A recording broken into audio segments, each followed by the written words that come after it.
What's going on, guys? This is Will here at Bloomble with sort of a continuation of my last video about cannabinoids. If you haven't seen that, please go watch it. It's an absolutely wonderful educational video. Today we're going to talk about terpenes, exactly what they are, where they come from, and what they do. So let's get right into it, folks. What are terpenes? Chemically speaking, terpenes are actually hydrocarbons found in the essential oils of most plants. In our instance, the cannabis plants. So these terpenes are actually responsible for both the smells and tastes that cannabis plants produce. Myrcene is actually a super popular terpene. It's responsible for those earthy and herbal notes we get when consuming cannabis. As the name could suggest, another popular one is apinene. This is a terpene that's going to give you those piney smells. A different terpene we're probably pretty familiar with as well is limonene. Limonene is going to give you those citrusy, fruity notes. There's some studies that are actually beginning to suggest that these terpenes have benefits of their own. And as a matter of fact, there's a lot of terpene studies that are beginning to show how terpenes can help and interact with the human body. There are studies that have suggested they have antimicrobial,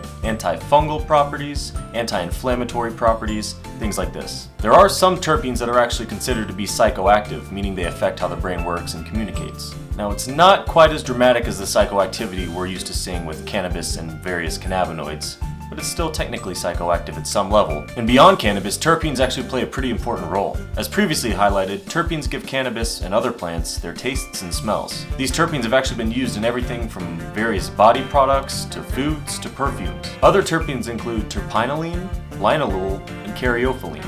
These terpenes have a lot of spicy, woody, herbal, and floral smells, as well as tastes. I'd actually venture to guess that there's a lot more terpenes and a lot more of the products you use than you actually realize. I hope I was able to conceptualize terpenes for you today. As previously mentioned, Bloomble wants to be a premier educator when it comes to cannabis. That means the cannabinoids, that means the terpenes, etc.